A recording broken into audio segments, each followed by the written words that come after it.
I'm 25 years old, and I've had enough of my family's favoritism. It's been going on for years, and honestly, I'm at a breaking point. My twin brother Evan and I have had this rivalry that's been brewing ever since I can remember. I know sibling rivalry isn't all that unusual, but in my case, it felt like my parents were pushing us into it without even realizing it. They've always treated Evan like he was the golden boy, and I was just there. I mean, we're twins, right? Shouldn't we be treated equally? But no, from day one, Evan has been their favorite, and it's all because he's older than me, by exactly 10 minutes. Yes, you heard that right. 10 measly minutes, and that's apparently all it took to crown him the golden child. Growing up, everything was about him. Evan was the miracle baby, the one who could do no wrong. It didn't matter what I achieved, Evan always got the praise. If he barely passed a test, they'd be like, "Oh, honey, you did your best." But when I'd come home with straight A's, barely a nod. I still remember this one time when I was in elementary school and I won first place at the science fair. I worked for weeks on this elaborate volcano project, complete with smoke and lava. Okay, it was just baking soda and vinegar, but still. I was so proud of it. When I showed my parents the award, they brushed it off, saying, "That's nice, but Evan had a tough day. Can we talk about this later?" After that, I stopped bothering to show them anything I achieved. What was the point? They never cared. The thing that really stung was that they didn't even try to hide the favoritism. My dad always joked about how Evan was technically their firstborn, like those 10 minutes somehow made him more important. It drove me crazy. I remember getting so frustrated as a kid, yelling at them, asking why they treated Evan like he was special and ignored me. My mom would just wave it off, saying I was being dramatic, and Evan would smirk, loving every minute of it. This dynamic stuck around all through high school too. I threw myself into academics, sports, extracurriculars, anything to get their attention. I figured if I could outshine Evan, maybe they'd finally see me. I worked my butt off, joined every club I could, and even made the varsity soccer team. But no matter what I did, it was never enough. Meanwhile, Evan coasted through life. He didn't even have to try. He was charming, knew how to make people feel sorry for him, and it worked. People loved him without him lifting a finger. I'll never forget one Thanksgiving when I was 16. My drunk uncle let it slip that my parents hadn't even planned on having twins. They only wanted one child, and when they found out they were having two, they freaked out. My mom apparently worried about how they'd handle it, and my dad just shrugged, saying, "We'll figure it out." But apparently figuring it out meant giving all their attention to one of us. Guess who that was? Yup, Evan. Hearing that was a punch in the gut. All those years of wondering why they didn't seem to care about my achievements suddenly made sense. I wasn't the child they wanted. Evan was. I think that was the moment I stopped trying. I gave up on ever winning their approval and started focusing on myself. After high school, I got accepted into a top law school on a full scholarship, and I graduated as valedictorian of my class. Evan? He barely scraped through college and ended up at some regular university. Graduation was supposed to be this huge moment for me. I'd worked so hard and I was so proud of what I'd accomplished. But do you think my parents showed up? Of course not. They didn't even come to my graduation. I'll never forget when my mom said, "We can't make it, sweetie. Evan needs help moving out of his dorm." It was just another slap in the face, but by that point, I was used to it. Then there was our 21st birthday. Evan had this huge party with all his friends, catered food and everything. My parents financed the whole thing. And me? They gave me a $50 gift card. I didn't even bother showing up to his party. I couldn't stand being in a room full of people fawning over him while I was treated like an afterthought. We were both living at home again at that time. Evan had graduated but couldn't find a job, so he just hung around the house doing nothing. Meanwhile, I was interning at a top law firm, working my butt off, but my parents didn't care about that. They were too focused on Evan's job search to notice. But the thing that finally pushed me over the edge was when I found out about the wedding fund. My grandma, God bless her, left me and Evan each an equal amount of money for our weddings when she passed away. She knew how my parents treated us, so she made sure to leave us the same amount. But what did my parents do? They spent my share on Evan's wedding. I didn't even know about it until my uncle let it slip at Thanksgiving dinner. He was drunk, talking about how expensive Evan's wedding had been, and how my parents had to dip into both wedding funds to cover the costs. I was furious. They didn't even ask me. They just spent the money that was meant for my future on Evan, like I didn't matter at all. The next day I confronted them about it. I thought maybe they'd apologize or offer to make it right, but instead, they shrugged it off. My dad even said, "Well, Evan needed it more. You're responsible. You'll figure it out, Dot." When I heard that, I was done. I couldn't take it anymore. I didn't make some dramatic exit, but I packed my things and left. I couldn't stay in that house in a place where I was treated like I didn't matter. I left without saying much. I didn't even take all my stuff, just a suitcase and the essentials. I didn't know where I was going at first, but I had friends who let me crash on their couch until I figured things out. Honestly, it felt like a huge weight had been lifted off my shoulders. No more competing with Evan. No more feeling like I was invisible in my own home. It was just freedom. Living with my friends was great. They treated me like I mattered, which was something I hadn't felt in years. We hung out after work, ordered takeout, and watched movies. It was the kind of thing I should have been able to do with my family, but never could. Being around people who actually cared made me realize just how messed up my relationship with my parents really was. Living with my friends was a breath of fresh air. For the first time in forever, I wasn't walking on eggshells, trying to prove myself. They actually cared about me, something I hadn't felt in my own home for years. We'd sit around after work, share pizza, watch movies, and just talk. It was the kind of casual, warm connection I should have had with my family, but never did. Being around people who genuinely cared made me realize just how toxic my situation with my parents had been. One night, we were all lounging on the couch after a long day, and one of my friends, Kara, asked me how things were going with my family. I hadn't told them everything, just the basics, like how I wasn't close with them, and how I'd recently moved out. But that night, after months of bottling it all up, I couldn't hold it in any longer. The words just spilled out. I told them everything. I told them how my parents had always favored Evan, how they'd spent my wedding fund on him, and how they hadn't even bothered to ask if I was okay when I left. The more I talked, the more I realized how much it had affected me. It felt like years of frustration and anger were finally bubbling to the surface. My friends were shocked. They couldn't believe how blatant the favoritism was. Kara looked at me and said, "No wonder you left, that's messed up." Hearing someone else say it out loud felt like validation. I wasn't overreacting. I wasn't being too sensitive. It was a messed up situation, and leaving was the best thing I could have done. After a couple of weeks staying with my friends, things started looking up. The law firm where I'd been interning offered me a full-time position. Finally, I had a steady income and could afford to get my own place. It wasn't anything fancy, just a modest apartment, but it was mine. I was proud of it, especially because I'd earned it on my own, without any help from my parents. For the first time in my life, I felt like I was in control of my own future. No more competing with Evan for attention. No more worrying about what my parents thought of me. It was just me, living my life on my own terms. The day I moved into my new apartment was one of the best days of my life.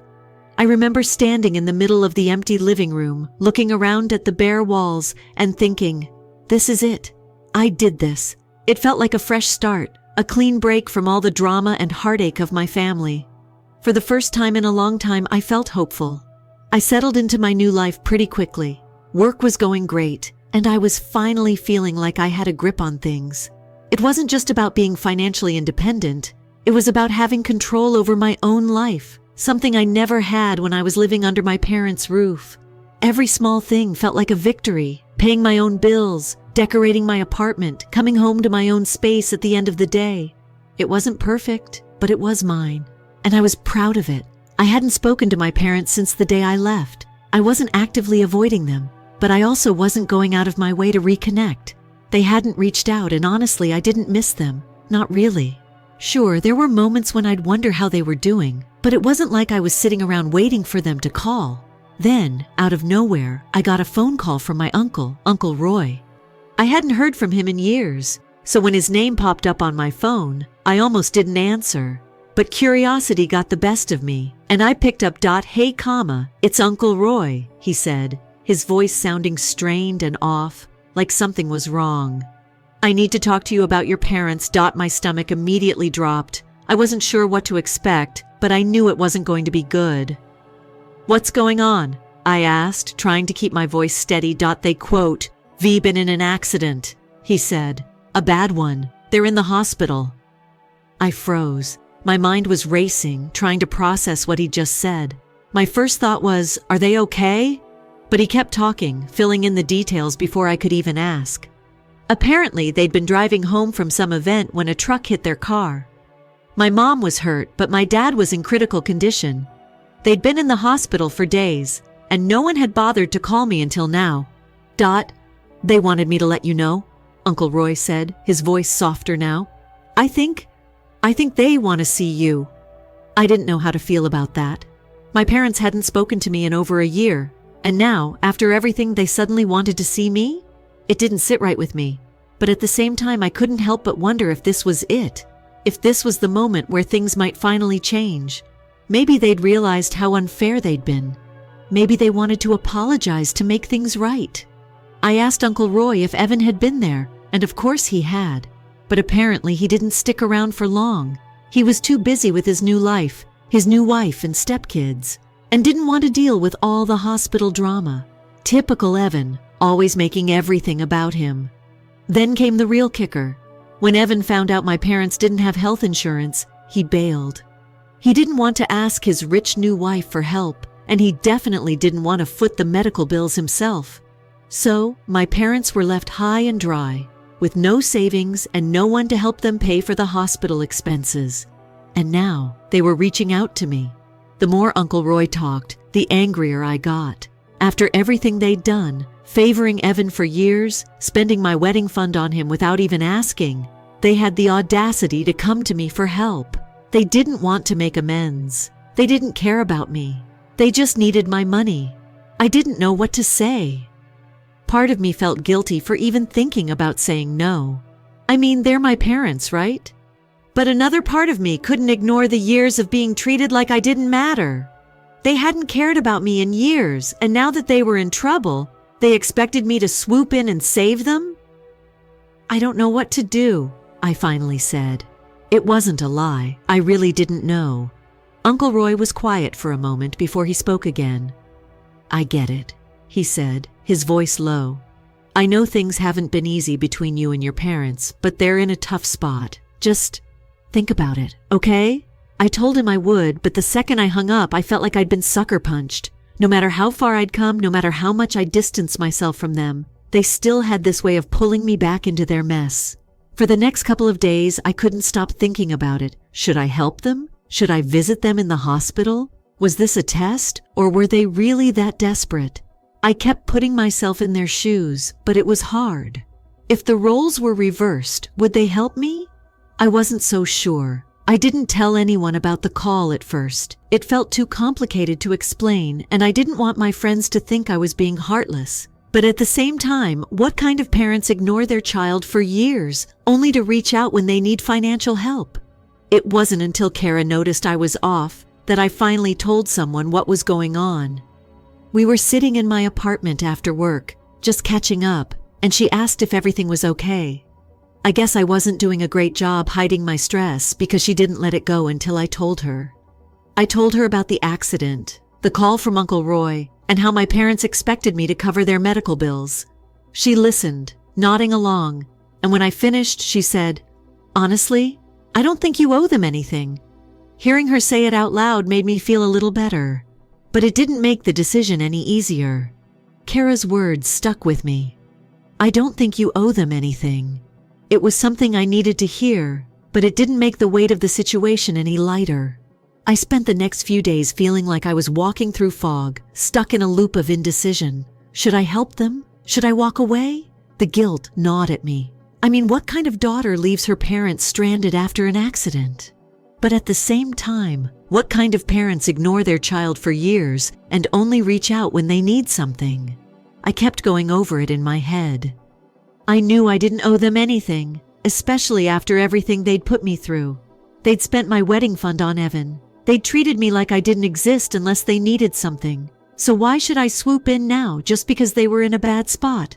It wasn't like they'd ever done that for me. Still, that little voice in the back of my head kept whispering, But they're your parents. That guilt clung to me, making it impossible to shake off. For days, I felt like I was trapped, torn between doing what felt right for me and what everyone else would probably expect me to do.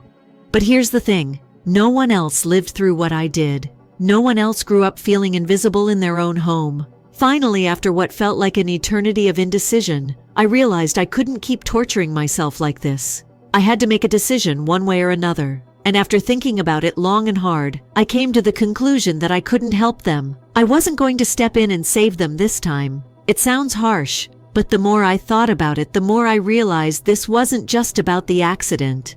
It was about years of neglect and favoritism. It was about how they only came to me when they were desperate. If they hadn't been in that car accident, I wouldn't have heard from them at all. And that's what sealed it for me. Once I made my decision, I felt this strange sense of relief. It wasn't like I was happy about it, but at least I wasn't stuck in that endless loop of doubt and guilt. I finally felt like I was moving forward. But I knew I couldn't just avoid them forever. They'd been calling and texting nonstop since Uncle Roy had reached out, and I knew I had to face them at some point. So, one night after work, I sat down and braced myself for what was coming. I figured it was time to let them know where I stood. I thought about sending a text, but that felt too impersonal, so I decided to call. When my mom picked up, I could hear the tension in her voice right away. She didn't waste any time getting into it. She started talking about how bad things were, how much they needed help, and how they were struggling with the hospital bills. I let her talk for a while, just nodding and saying uh-huh every now and then. But in my head, I already knew what I was going to say. Finally, when she paused, I spoke up. "Mom, I'm really sorry you're going through this, but I can't help with the bills, Dot." There was this long silence on the other end of the line. I could feel the tension through the phone, and I knew she was trying to hold back, but it didn't last long. She snapped, "What do you mean you can't help? We're your parents. You can't just leave us like this." Her voice cracked, and for a second, I thought she might cry. But instead, she just kept yelling.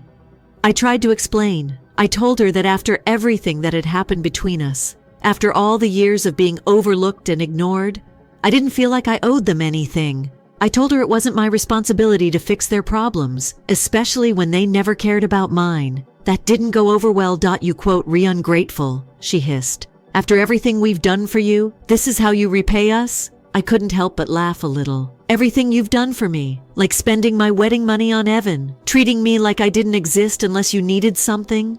That really set her off. She started shouting about how they had no choice, how Evan needed the money more, and how they always put their kids first. It was like she couldn't even see how ridiculous she sounded. After a few minutes of listening to her rant, I realized there was no point in arguing. She wasn't going to see things from my perspective, and I wasn't going to change my mind. When she finally ran out of steam, I said, "I'm sorry, Mom, I really am, but I can't help you, Dot." And then I hung up. I sat there for a while after the call ended, just staring at my phone. I felt this weird mix of emotions: relief, guilt, frustration. It was a lot to process. On one hand, I knew I'd done the right thing for myself. On the other hand, it still felt like I'd just cut off my own family. But then again, had they ever really been my family? It didn't take long for the fallout to start. My mom called back almost immediately, but I didn't answer. She left this long voicemail going on about how ungrateful I was and how I was turning my back on them in their time of need. I deleted it without even listening to the whole thing. My dad didn't call, which wasn't surprising. He never said much except to grumble about how I should be more like Evan. I guess he figured my mom would handle it like she always did. And then came the text from Uncle Roy. He was trying to play peacemaker, telling me I should reconsider, that family is important, and that I'd regret this decision someday. I appreciated his concern, but it didn't change anything. I wasn't going to cave. I knew what I needed to do for my own well-being, and I wasn't going to let them drag me back into their mess. Eventually, I blocked their numbers. I didn't need the constant guilt-tripping and drama. I had my own life to focus on, and I wasn't going to let them pull me back into that toxic environment. I felt bad about blocking Uncle Roy. He was just trying to help, but he didn't understand what it was like to grow up in that house. He didn't know what it felt like to always be the second choice. So, that was it. I'd made my decision, and I was sticking to it. It had been about a week since I made that call and officially cut ties with my parents. I expected more fallout, but honestly, it was quieter than I thought it would be. No more calls, no more texts. For the first time in what felt like forever, I didn't have that constant weight on my chest. It felt like I could finally breathe. No guilt tripping, no manipulation, just peace. I was starting to feel like I could finally move forward. Work was going well. I had my apartment in order, and I was focusing on myself for once. But of course, that peace didn't last long. One evening, I was sitting in my living room catching up on work emails when I heard a knock on my door. I wasn't expecting anyone, and most of my friends knew to text before they came over, so I figured it might be a delivery. But when I opened the door, there she was, Evan. I hadn't seen him in person since I left home, and I wasn't exactly thrilled to see him now. I stood there staring at Evan. It took me a second to process that he was actually standing at my door. I hadn't seen him since I left our parents' house, and the last thing I expected was for him to show up now. He looked the same, confident, put together, like nothing in the world could ever touch him. But there was something different in his eyes this time. He looked uncomfortable. "Hey," he said, giving me that same smile he always used when he was trying to charm people. But I wasn't one of those people anymore. "What are you doing here?" I asked, my voice cold. I didn't even try to hide the fact that I wasn't thrilled to see him. He shifted awkwardly, glancing around the hallway before looking back at me. "Can I come in? I need to talk to you." I didn't want to let him in. Part of me wanted to slam the door in his face and end the conversation before it even started.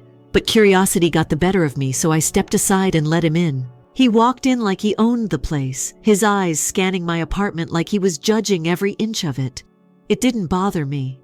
I'd worked hard to build this life for myself, and I wasn't about to let his opinion get to me. After a few seconds of awkward silence, Evan finally spoke. "I came to talk to you about Mom and Dad." I sighed. Of course. That's what this was about. Why else would he be here?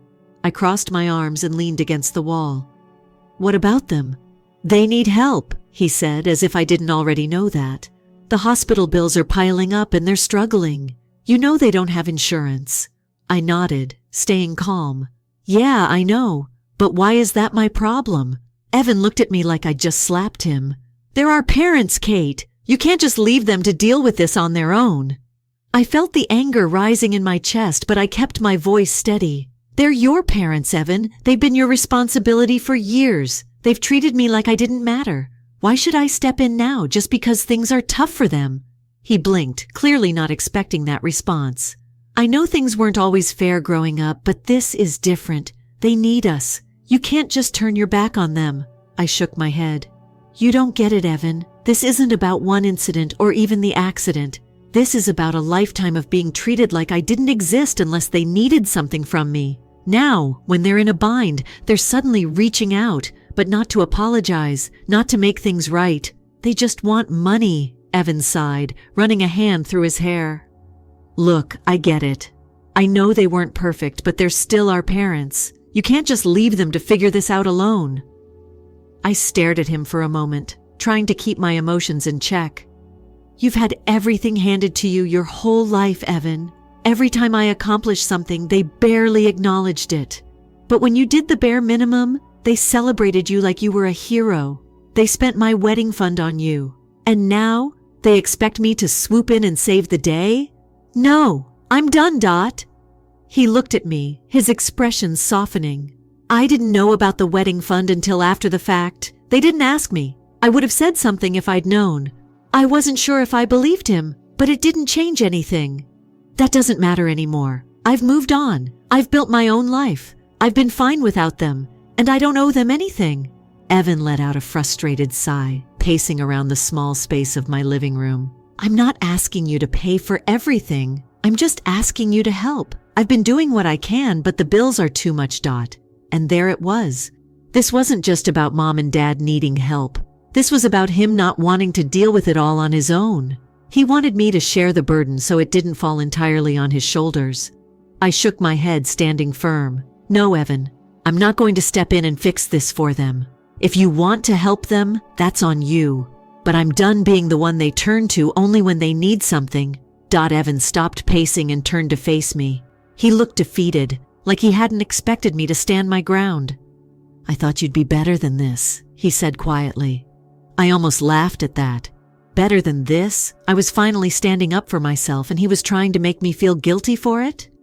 "Yeah, well, I thought you'd be better than asking me to clean up their mess, Dot." He didn't say anything for a while. He just stood there staring at me like he couldn't believe I was saying no. I could see the wheels turning in his head, trying to figure out how to twist the situation to his advantage. But I wasn't falling for it this time. Not anymore. Finally, he sighed and said, "Fine. I just thought you'd want to help." I didn't say anything as he walked toward the door. As he left, he turned back and gave me one last look, a mixture of disappointment and frustration on his face. I closed the door behind him, leaning against it for a moment as I let out a long breath. It felt like I'd been holding that breath the entire time he was in my apartment. But now that he was gone, I felt lighter. For the first time in years, I felt like I had control over my own life. I'd said no, and I wasn't backing down. Sure, it wasn't easy. I knew I'd probably hear from them again. They'd find some other way to guilt trip me or make me feel like I was the one in the wrong. But for now, I was done. They could figure out their own problems. I wasn't going to sacrifice my peace and my life just to make them feel better. A few days after Evan's visit, I found myself thinking about my decision. Part of me wondered if I'd done the right thing, but the larger part of me knew that I had. I wasn't a bad person for standing up for myself. I wasn't heartless for saying no to a family that had ignored me for years. I was finally looking out for my own well-being, and that was something I should have done a long time ago. I'd spent years trying to earn their love, their approval, and their attention. But in the end, I realized something. I didn't need it. I didn't need them to validate my life or my choices. I was strong enough to do that on my own, and that was the best decision I ever made.